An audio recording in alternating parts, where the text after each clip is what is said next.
Dulu, bahunya terbiasa memanggul beribu-ribu tumpukan genteng yang panas dan berat demi menyambung hidup.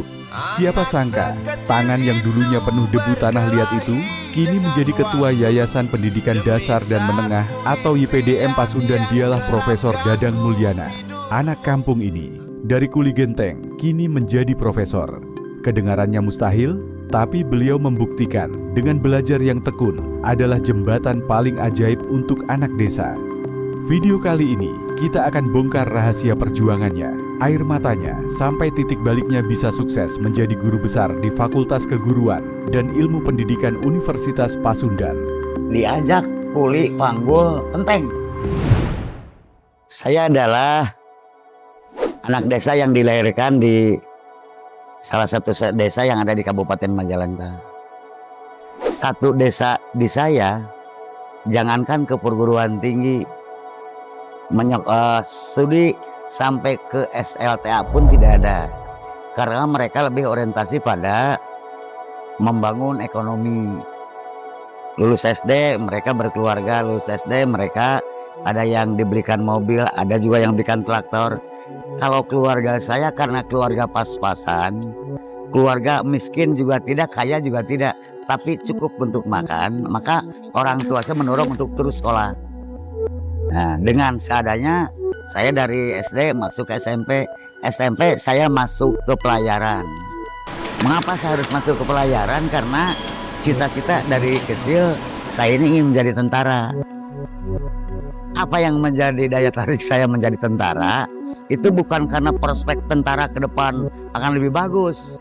Karena usia saya masih relatif muda, saya melihat sosok tentara itu gagah.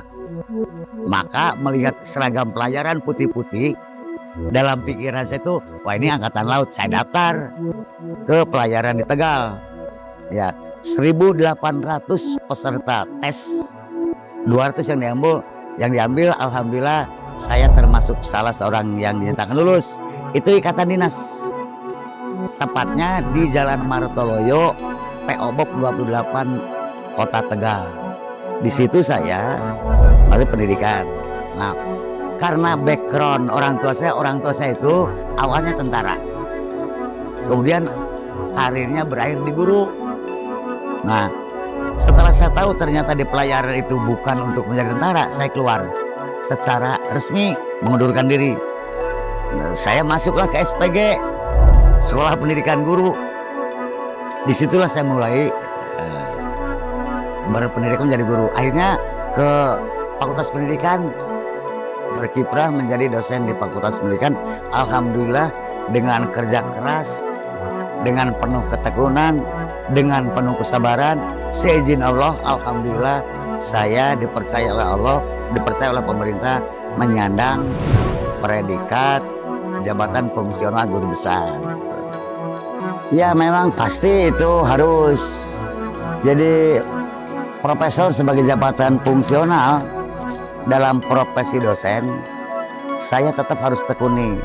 Saya harus tetap produktif di guru besar saya. Tapi kan 24 jam tidak semuanya untuk memberikan penguatan kepada guru besar. Saya juga harus memanfaatkan waktu-waktu luang untuk menyalurkan hobi. Jujur saya hobinya itu hanya ada dua. Satu olahraga, dua sedikit berbisnis sejauh yang saya mampu. Saya suka dengan barang antik. Awalnya saya suka dengan barang antik. Dari mulai jam Yungan, jam Padog, RA. Di luar itu saya punya hobi olahraga. Jujur saya dulu itu pernah menjadi tim inti sepak bola Unpas ketika saya masih menjadi dosen muda. Masih muda. Satu-satunya dosen yang menjadi tim inti pemain bola Unpas saya, yang lain satpam. Ini lucu kan ya? Lucu. Karena hobi saya bisa. Di samping itu juga poli. Saya juga menjadi tim inti poli di Unpas. Lagi-lagi itu yang sisanya hanya satu yang saya terlibat dalam kegiatan itu. Tapi karena senang saya bisa bersosialisasi, saya bisa menyalurkan hobi gitu ya, sambil rekreasi, sambil membangun silaturahim dengan tetap fokus. Saya mengerjakan tugas-tugas sebagai guru besar dengan baik. Saya ini kan di samping sebagai dosen dengan jabatan fungsional guru besar, alhamdulillah saya dipercaya oleh Ketua Umum Pengurus Besar Paguyuban Pasundan Bapak Profesor HM Didi Turmuji sebagai Ketua YPDM Pasundan. Artinya saya punya jabatan struktural. Satu sisi saya tetap harus produktif sebagai guru besar, pada sisi lain saya juga harus dapat menjalankan tugas dengan baik, produktif, dan membangun sekolah-sekolah Pasundan yang ada di Jawa Barat Banten. Itu bukan pekerjaan gampang, butuh keseriusan, butuh kerja keras, butuh kejujuran, butuh skill untuk membangun jaringan dengan berbagai pihak dalam membangun sekolah-sekolah Pasundan ke depan supaya lebih baik. Adalah sosok pekerja keras, ulet, tidak kenal menyerah. Prof. Dadang itu di mata saya ketua YPDM yang luar biasa karena dia selalu mengayomi, memberikan bimbingan, kita bisa ngobrol, curhat untuk kemajuan sekolah semuanya.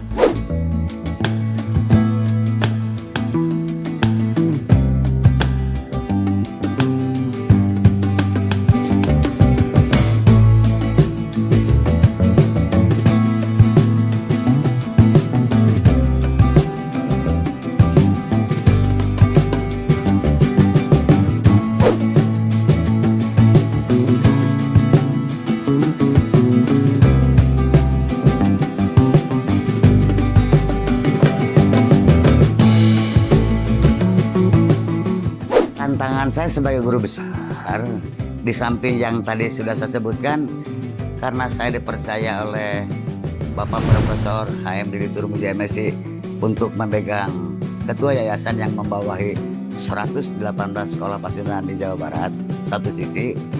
Tapi guru besar saya juga harus produktif. Tetap saya harus melaksanakan Tridharma perguruan tinggi. Saya tetap harus mengajar.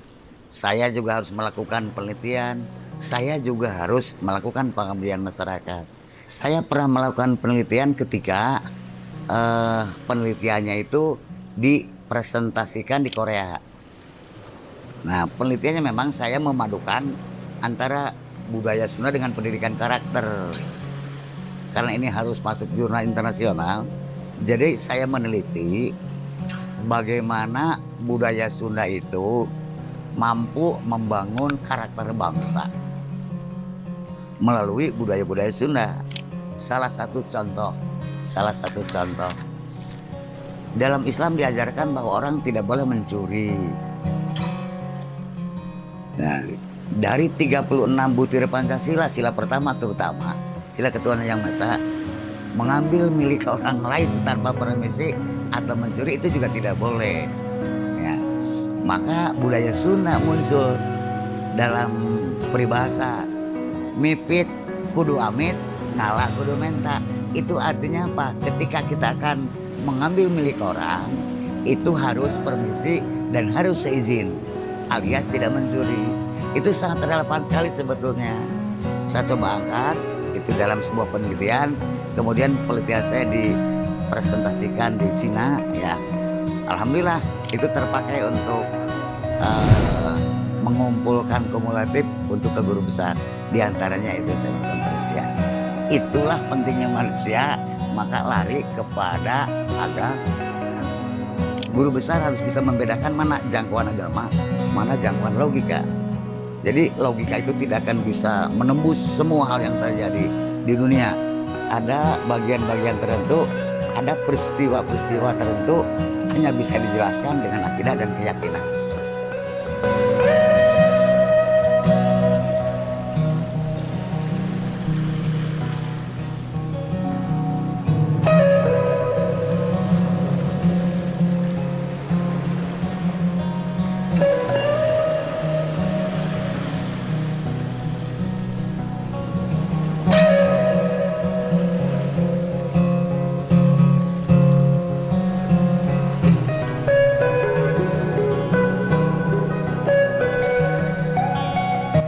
Sebelum saya diangkat menjadi ketua YPDM, saya pernah ditempatkan menjadi wakil ketua bidang personalia 1 tahun.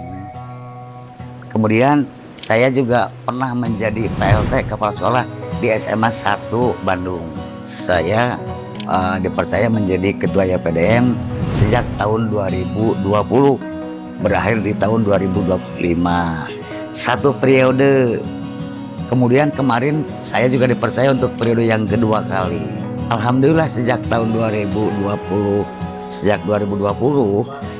ketika sekolah-sekolah swasta itu terjun bebas karena COVID, maksudnya raihan siswa barunya relatif sangat kecil, bahkan turun, yang diakibatkan kan daya beli yang diakibatkan COVID. Alhamdulillah lagi-lagi karena kuasa Allah, sekolah-sekolah Pasundan di Jawa Barat, Banten itu malah meningkat. Saya harus pandai mengatur diri. Saya harus pandai menempatkan diri. Ketika saya berada di posisi sebagai ketua YPDM, saya tidak menggunakan guru besar, ilmu guru, tapi saya akan maksimalkan kewenangan dan kewajiban saya sebagai ketua YPDM untuk membangun sekolah. Jadi orientasinya ke bagaimana ke depan itu sekolah itu bisa lebih maju, lebih mendapat kepercayaan. Sampai-sampai kadang tidak menggunakan pendekatan ilmiah, itu lebih pada realistis sih. Ustadz ajangan itu didekati, karena mereka umumnya manut ke saran-saran itu. Bisa jadi di Cianjur birokrat yang didekati. Nah ini, kalau sebagai guru besar, saya harus tampil sebagai seorang akademisi dengan lebih mengedepankan pada nalar, akal sehat, kajian ilmu yang wujud konkretnya bisa di karya tulis, bisa di hasil penelitian, bisa juga di hasil pengabdian masyarakat, melakukan bimbingan, buat artikel ke jurnal, lebih di seputaran itu, kayak gitu ya, kurang lebih. Kan bisa jadi ada di antaranya lulusan SMA tidak kerja, tidak juga kuliah, mereka malah berumah tangga. Itu diberikan ilmu pengetahuan tentang bagaimana seorang ibu rumah tangga yang baik, bagaimana sebagai kepala keluarga yang baik, bagaimana membangun hubungan dengan tetangga, bagaimana membangun hubungan baik dengan mertua dan orang tua, itu diajarkan juga. Itulah yang menjadi misi kami, sehingga lulusan Pasundan itu mudah-mudahan dalam bersaing memenangkan setiap persaingan. Itu misinya. Tadi di awal sudah saya katakan bahwa saya lahir dan besar di kampung. Di desa saya itu, saya adalah satu-satunya sarjana. Di tahun 86, satu kecamatan itu saya yang jadi sarjana. Karena saya itu adalah keluarga biasa, tidak bisa bersaing dengan orang kaya dan tidak punya apa-apa. Cukup hanya untuk menyekolahkan, maka keluarga saya menolong saya untuk sekolah. Ada yang lucu nih, ketika saya itu di desa, jadi saya di SMP itu, antara desa saya ke SMP di kecamatan jaraknya 2,5 kilo. Itu jalan merah, tanah merah. Ketika pagi-pagi kami harus pakai sepatu hitam, sepatu putih, kelinci, jalan kaki pas semuanya. Pulang hujan, maka sekarang kebalik, jadi sepatu yang naik kita. Iya, itu kenyataan Pak. Sepatu yang naik kita, termasuk sepeda. Kalau pagi-pagi tidak hujan, naik sepeda. Pulang hujan, jadi dibalik, jadi hanya sepeda yang dipanggul oleh kita. Karena kalau didorong nggak mungkin jalan Pak. Mengalami saya, sangat mengalami. Yang kedua, ternyata kekuatan fisik itu sangat menunjang. Makanya saya bergemar berolahraga. Jadi kebugaran fisik itu sangat menopang kita beraktivitas, baik dalam penguatan karir sebagai struktural maupun karir sebagai tenaga fungsional. Di usia 54 saya masih jadi juara. Ada foto-foto, makanya kan saya kirim ke Pak John. Berikan kesenangan kepada semua orang. Ini pepatah orang tua saya dari kecil Bu.